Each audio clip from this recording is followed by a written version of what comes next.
Hi guys, welcome back to my channel. Thank you so much for your positive responses to my poem. It was the first time I properly read out a poem that I wrote, so I'm really happy that you guys liked it. Anyway, for today I'm going to be continuing on my Let's Talk series, and I'm going to focus today on the issue of fast fashion brands not paying their workers the fair wage. And no, it's not going to be what you expect it to be. I'm not about to preach that you should shop at different brands, find alternatives. I'm actually here to say the opposite. Not really the opposite, but you'll see. So with regards to this issue, I've been reading up on people's alternatives to what to do, such as switching to more ethical brands, finding better alternatives. However, I feel like everyone is rushing to look at what is happening to the workers, which is very good, don't get me wrong, but not enough people are stopping to think what will or could happen to the workers now that we're all trying to boycott and ask these firms to pay more.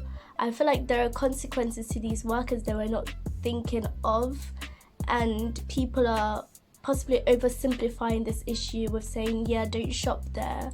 I think boycotting these brands is not useful, like 90% not useful. There is a 10% chance that by boycotting these brands, they'll feel pressurized to pay up their workers, to provide better environments for their workers. However, I think that's very unlikely, because if you stop to think about it, what is fast fashion? Fast fashion is specifically on cheap prices.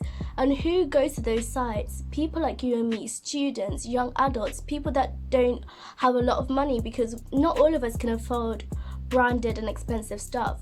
And how many of us actually go on these sites to look for something ethical? We go there because it's cheap. I, for instance, even when I go on those sites, even though the prices are cheap, I will still order it from low to high. Like, that is, and the firms know that. The firms know the specific market they're catering to. So they're providing a business based on what we want and focusing less on what their workers need. And so that's why I think boycotting won't work, because it's not to the firm's advantage. In addition, being ethical is actually quite costly. That's why it's only recently that you see more and more brands worrying about the environment. Like, stuff like this is actually very new.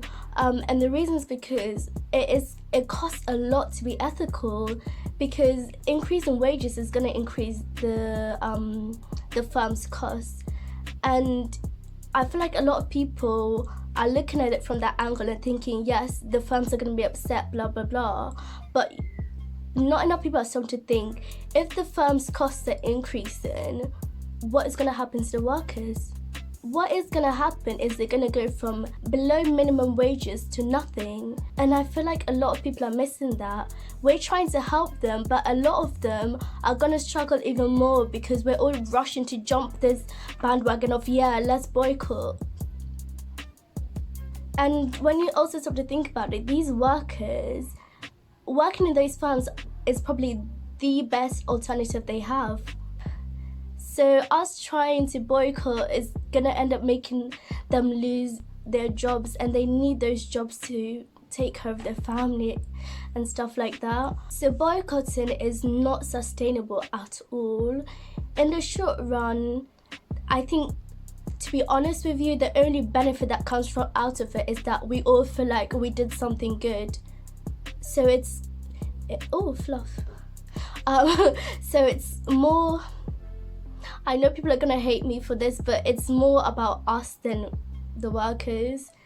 And that's also the thing we have with this generation. I might talk about it in a future video, but a lot of us are jumping onto this because we want to look good. It makes us feel good. But you need to stop and think, is what you're doing actually beneficial to the people you're trying to help? will boycotting and not buying these brands actually help the workers? So I think we need to come up with a better solution, and one of it would be to encourage those countries to set laws that protect their workers. However, that's very difficult for those of us that don't live in those countries. How and what right do I, who lives in the UK, have to tell an Indian government that they need to make laws to increase their minimum wage? And even if I don't have it, I have an issue with governments in other countries getting involved in other countries' government. I'm not going to go into that, but I think that's one of the main issues. And I was actually speaking to a friend about this, and she mentioned how this thing is political and it's not as simple as social media is making it seem. It is very, very political, and it's going to be hard to make those changes, but the best thing we can do is not rush to act in order to feel like we're involved in this positive charityness, like this sense of we did something good. Instead of rushing for that quick gratification, we should be stopping to think about these workers and sitting down to actually have conversations and figure out a proper solution. Because right now the solutions that we have, I don't really think are very helpful.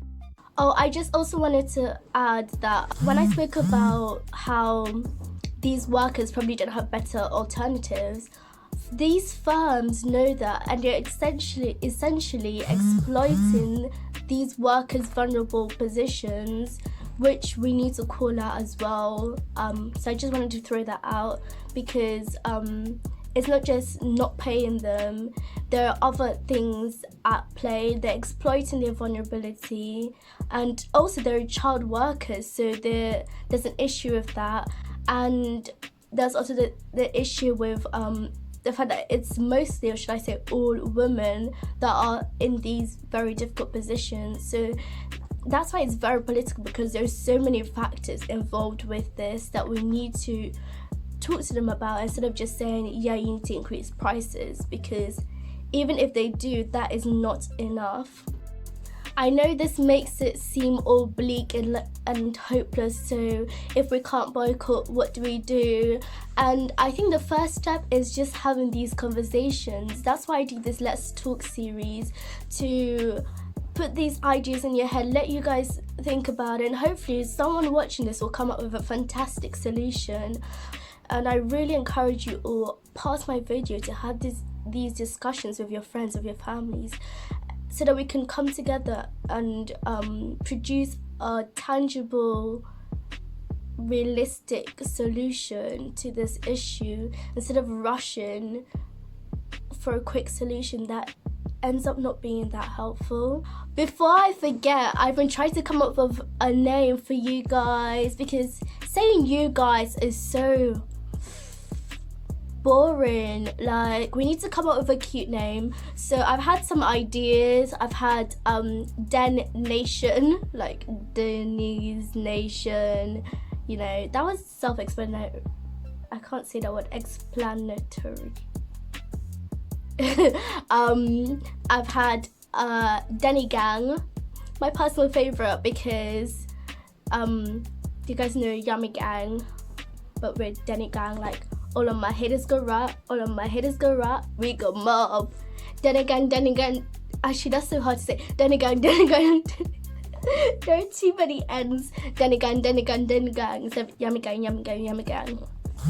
Or one of my friends recommended a really good one, which is Menaces. So like Dennis the Menace. But when I heard that, I also thought, yeah, this is probably reaching, but Dennis the Menace was basically a social hero, you know. If you think about it, he was challenging authority. He was not sticking to the status quo. He was not following what was expected of him. And that's kind of what I'm hoping to do with my YouTube channel, doing something different once in a while, challenging the status quo, you know. Yeah, that's definitely reaching.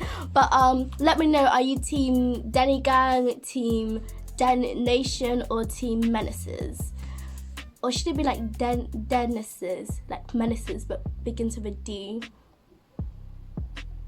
No, that doesn't sound as nice. Anyway, let me know which team you are, and if you have any other suggestions, let me know. Thank you, and thank you for watching this video. And please continue these discussions. But yeah, thank you for watching, and I hope it got you thinking a bit more. Bye bye.